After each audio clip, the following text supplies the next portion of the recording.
And thank you to the Point Cook Action Group for this forum, and thank you for inviting me.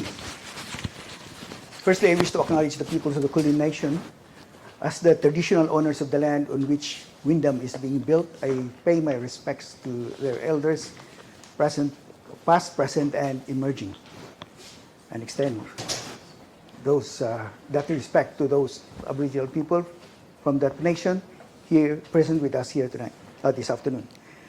Now, my name is Walter Villagonzalo, and I've been a local resident for 36 years.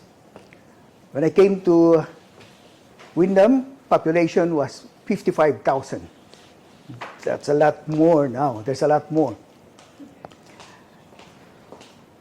And my background, well, I came from the Philippines, came here and decided that community service is what I'd like to do. So most of my 36 years in the West have been spent serving the community. I am not a talker, I'm a doer. I'm not an activist, I'm a reformer. I'm not a politician, I'm a leader. Politicians focus on the next elections. Leaders focus is on the next generation.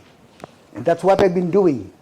When I went into council and I was elected in 2016, my objective was to seek more support for migrants and small businesses.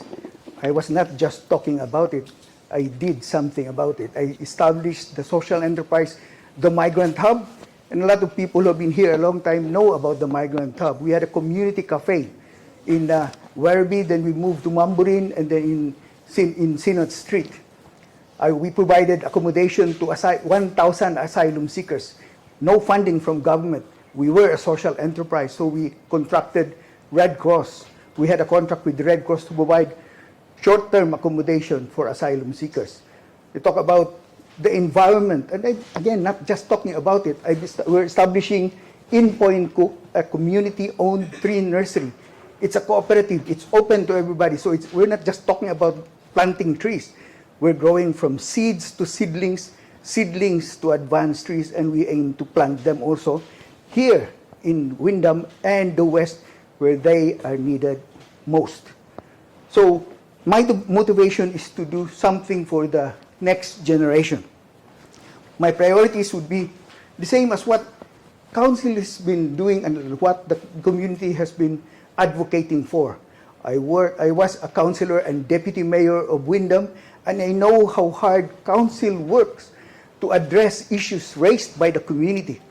They receive the complaints and the questions that community put in, and a lot of residents who put in the questions, they do not know whether it's local or it's council's responsibility or it's state's responsibility. And if it's the state's responsibility, what council can do is advocate. So they talk to existing or current and now talking to candidates as well, talking about how these advocacies can be implemented. Well, if I get elected to parliament, I'll be the strongest advocate for council, who is also council, is the advocate for the community. They're utilizing ratepayers' money to do more research. These are science-based or data-based database programs, and I'd like to do that.